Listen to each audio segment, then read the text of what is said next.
bonsoir à toutes et tous et bienvenue dans ce nouveau numéro des lectures de Melkor. Ce soir, un extrait du grand livre d'Albert Camus, Le mythe de Sisyphe. C'est dans ce livre que Albert Camus, l'immense écrivain Albert Camus, prix Nobel de littérature un petit peu plus tard, a exposé ses théories sur l'absurde. Je vais vous en lire la toute première partie intitulée L'absurde et le suicide.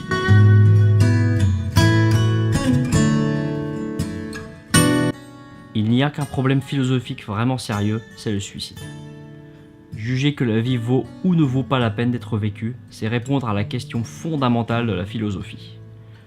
Le reste, si le monde a 3 dimensions, si l'esprit a 9 ou 12 catégories, vient ensuite. Ce sont des jeux, il faut d'abord répondre. Et s'il est vrai, comme le veut Nietzsche, qu'un philosophe pour être estimable doive prêcher l'exemple, on saisit l'importance de cette réponse puisqu'elle va précéder le geste définitif. Ce sont là des évidences sensibles au cœur, mais qu'il faut approfondir pour les rendre claires à l'esprit. Si je me demande à quoi juger que telle question est plus pressante que telle autre, je réponds que c'est aux actions qu'elle engage. Je n'ai jamais vu personne mourir pour l'argument ontologique. Galilée, qui tenait une vérité scientifique d'importance, l'abjura le plus aisément du monde dès qu'elle mit sa vie en péril. Un certain temps, il fit bien. Cette vérité ne valait pas le bûcher. Qui de la terre ou du soleil tourne autour de l'autre, cela est profondément indifférent. Pour tout dire, c'est une question futile. En revanche, je vois que beaucoup de gens meurent parce qu'ils estiment que la vie ne vaut pas la peine d'être vécue. J'en vois d'autres qui se font paradoxalement tuer pour les idées ou les illusions qui leur donnent une raison de vivre. Ce qu'on appelle une raison de vivre est en même temps une excellente raison de mourir.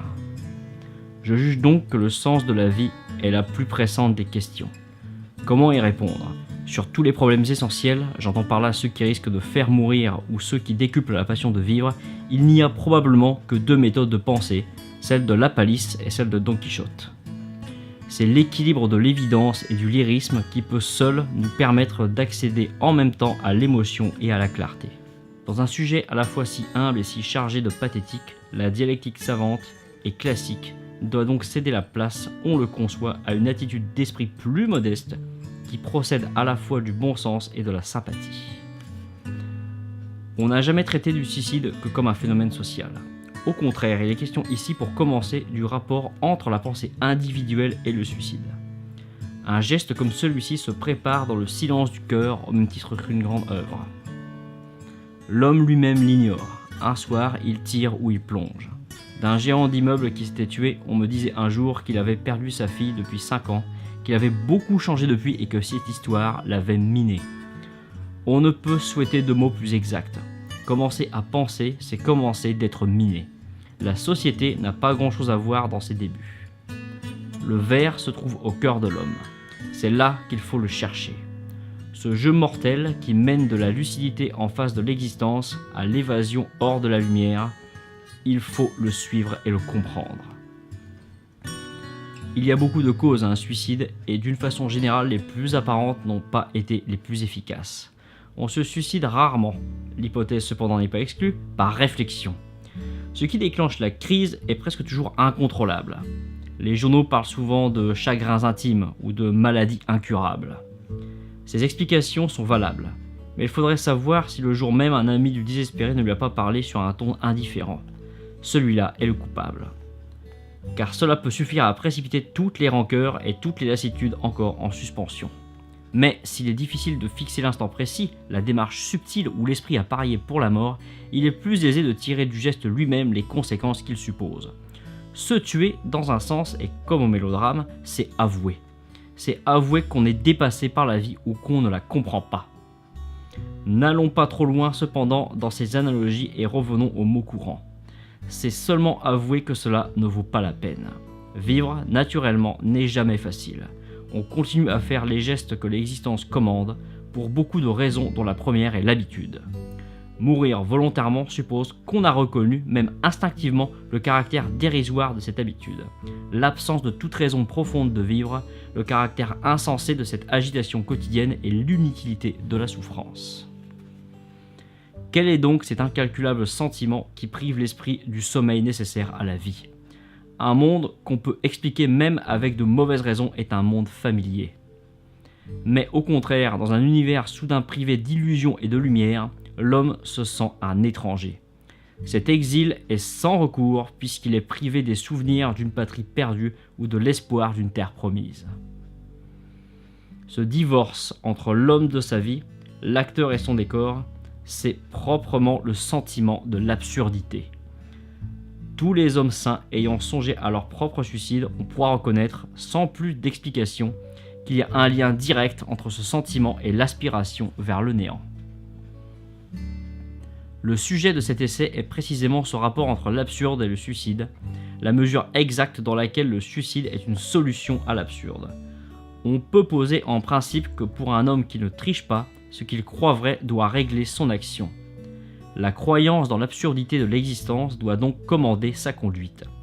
C'est une curiosité légitime de se demander, clairement et sans faux pathétique, si une conclusion de cet ordre exige qu'on quitte au plus vite une condition incompréhensible.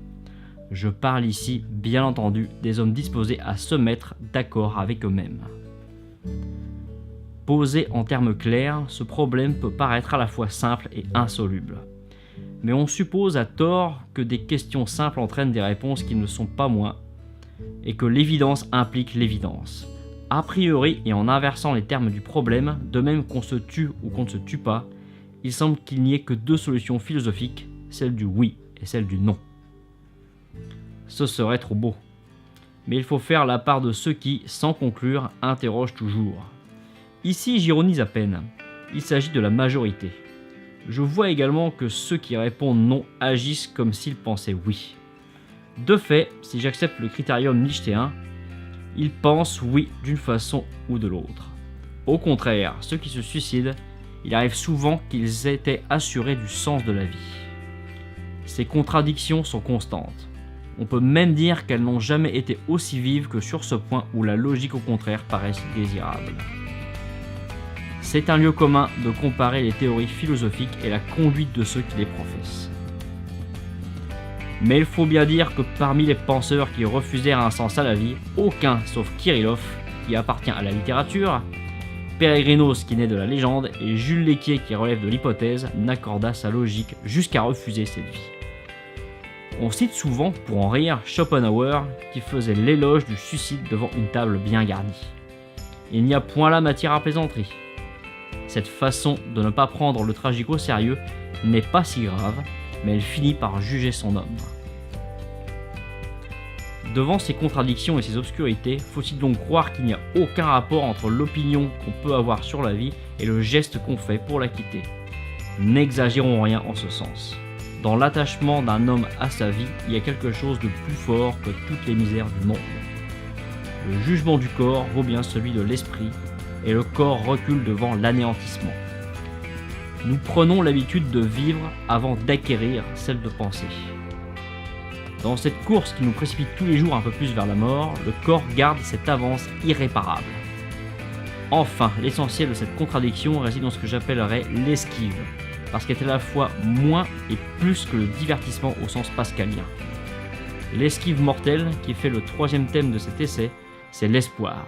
Espoir d'une autre vie qu'il faut mériter, ou tricherie de ceux qui vivent non pour la vie elle-même, mais pour quelque grande idée qui la dépasse, la sublime, donne un sens et la trahit. Tout contribue ainsi à brouiller les cartes. Ce n'est pas en vain qu'on a jusqu'ici joué sur les mots et feint de croire que refuser un sens à la vie conduit forcément à déclarer qu'elle ne vaut pas la peine d'être vécue. En vérité, il n'y a aucune mesure forcée entre ces deux jugements. Il faut seulement refuser de se laisser égarer par les confusions, les divorces et les inconséquences jusqu'ici signalées. Il faut tout écarter et aller droit au vrai problème. On se tue parce que la vie ne vaut pas la peine d'être vécue, voilà une vérité sans doute. Inféconde cependant car elle est truisme. Mais est-ce que cette insulte à l'existence, ce démenti où on la plonge, vient de ce qu'elle n'a point de sens? Est-ce que son absurdité exige qu'on lui échappe par l'espoir ou le suicide? Voilà ce qu'il faut mettre à jour, poursuivre et illustrer en écartant tout le reste. L'absurde comment-il la mort? Il faut donner à ce problème le pas sur les autres, en dehors de toutes les méthodes de pensée et des jeux de l'esprit désintéressé. Les nuances, les contradictions, la psychologie qu'un esprit objectif, c'est toujours introduire dans tous les problèmes, n'ont pas leur place dans cette recherche et cette passion. Il faut seulement une pensée injuste, c'est-à-dire logique. Cela n'est pas facile. Il est toujours aisé d'être logique. Il est presque impossible d'être logique jusqu'au bout.